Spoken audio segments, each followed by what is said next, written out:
नमस्कार, मैं स्वतंत्र कुमार और आप सभी का स्वागत करता हूं आपके अपने चैनल शॉर्ट हैंड टीम पर।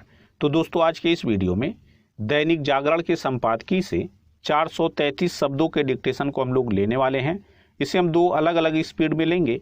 पहली बार में 80 की स्पीड में, तो दूसरी और आखिरी बार में इसी डिक्टेशन को हम लोग 100 की स्पीड में लेने वाले हैं।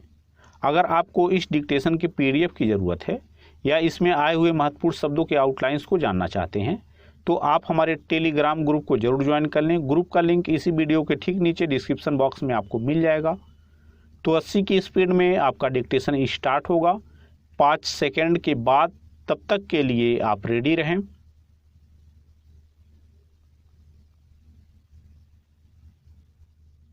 स्टार्ट। गंभीर आर्थिक संकट किस तरह किसी देश में राजनीतिक संकट खड़ा करने के साथ कानून एवं व्यवस्था के लिए भी चुनौती बन सकता है, इसका उदाहरण है श्रीलंका। वहाँ की स्थितियाँ जिस तेजी से बिगड़ रही हैं वे भारत के लिए भी चिंता का विषय बन गई हैं। आर्थिक हालात बिगड़ने और महंगाई के बेलगाम हो जाने के कारण एक ओर जहां जनता का असंतोष बढ़ता जा रहा है, वहीं दूसरी ओर राजनीतिक अस्थिरता भी गहराती जा रही है। करीब करीब हर जरूरी वस्तु के आसमान छूते दामों से नाराज श्रीलंका की जनता सड़कों पर उतर रही है और वहां के राष्ट्रपति को यह समझ नहीं आ रहा है कि वे करें तो क्या करें। स्थिति की गंभीरता का अनुमान इससे लगाया जा सकता है कि राष्ट्रपति ने वित्त मंत्री को हटाकर जिन्हें इस मंत्रालय की जिम्मेदारी सौंपी, उन्होंने 24 घंटे के अंदर ही इस्तीफा दे दिया। हालांकि भारत श्रीलंका की यथासंभव मदद कर रहा है, लेकिन इसमें संदेह है कि वहां जल्द हालात संभलेंगे। यदि हालात संभलने में देरी हुई तो श्रीलंका से पलायन कर भारत आने वालों की संख्या बढ़ने का अंदेशा है। पैरा। श्रीलंका की आर्थिक स्थिति जिन कारणों से बिगड़ी उनमें चीन से कठोर शर्तों पर लिया गया कर्ज तो जिम्मेदार है ही, इसके अलावा वे लोक लुभावन नीतियां भी उत्तरदायी हैं जो आर्थिक नियमों को धता बताती थीं।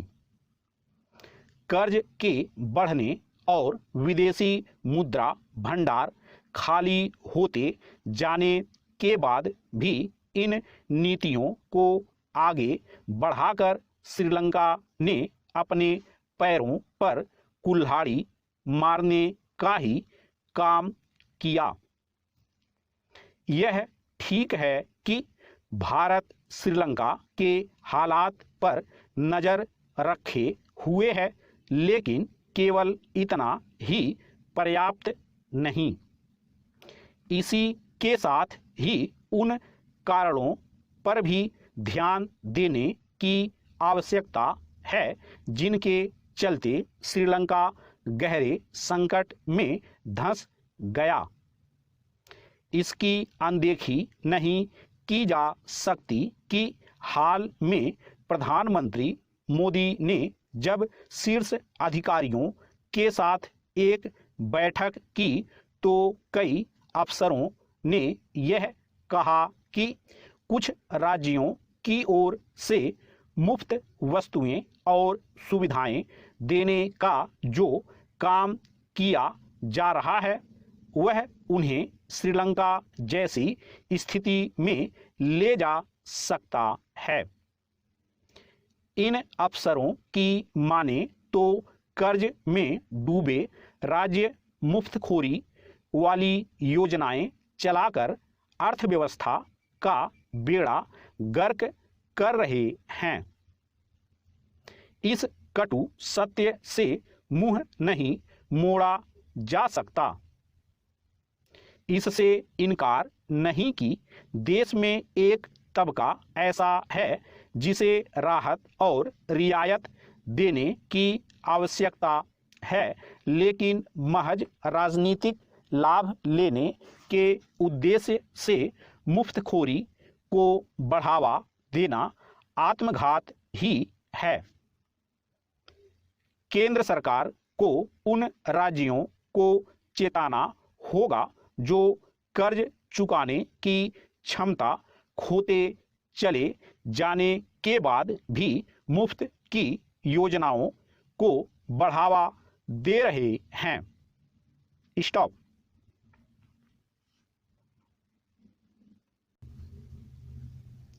दोस्तों, इसी डिक्टेशन को दूसरी बार में हम लोग 100 की स्पीड में लेंगे और आपका समय स्टार्ट होगा 5 सेकंड के बाद। तब तक के लिए आप रेडी रहें।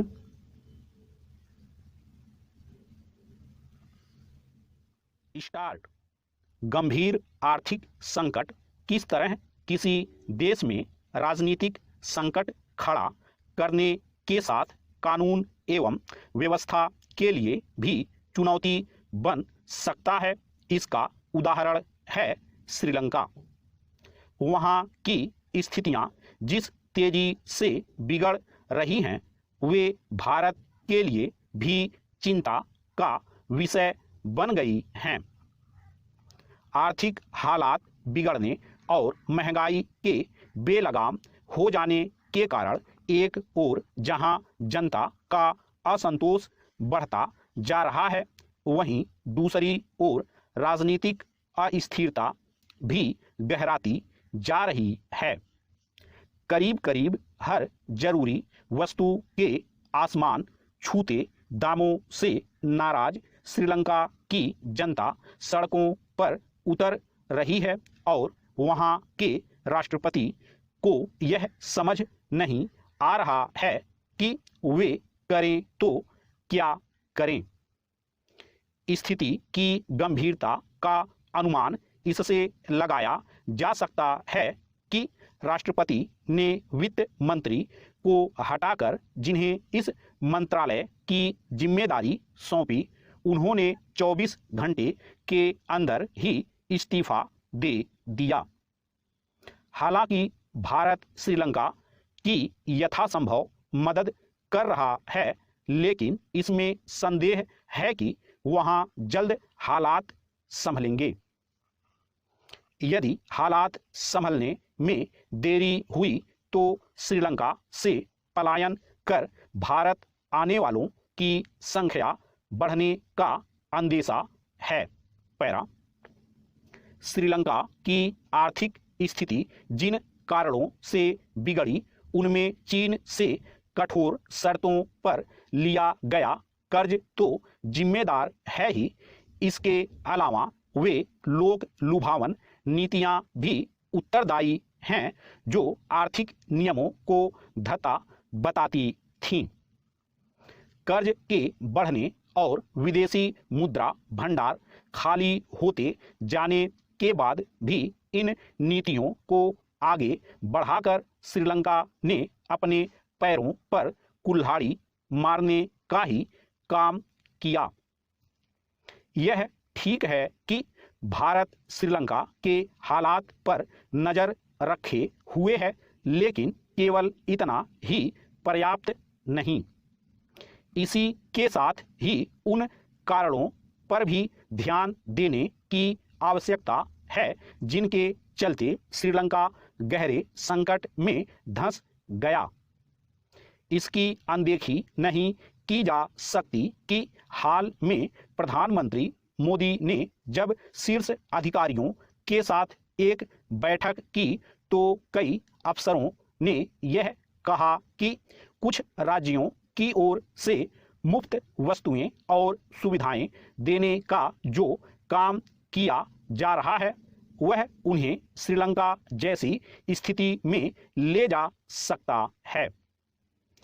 इन अफसरों की माने तो कर्ज में डूबे राज्य मुफ्तखोरी वाली योजनाएं चलाकर अर्थव्यवस्था का बेड़ा गर्क कर रहे हैं। इस कटु सत्य से मुंह नहीं मोड़ा जा सकता। इससे इनकार नहीं कि देश में एक तबका ऐसा है जिसे राहत और रियायत देने की आवश्यकता है, लेकिन महज राजनीतिक लाभ लेने के उद्देश्य से मुफ्तखोरी को बढ़ावा देना आत्मघात ही है।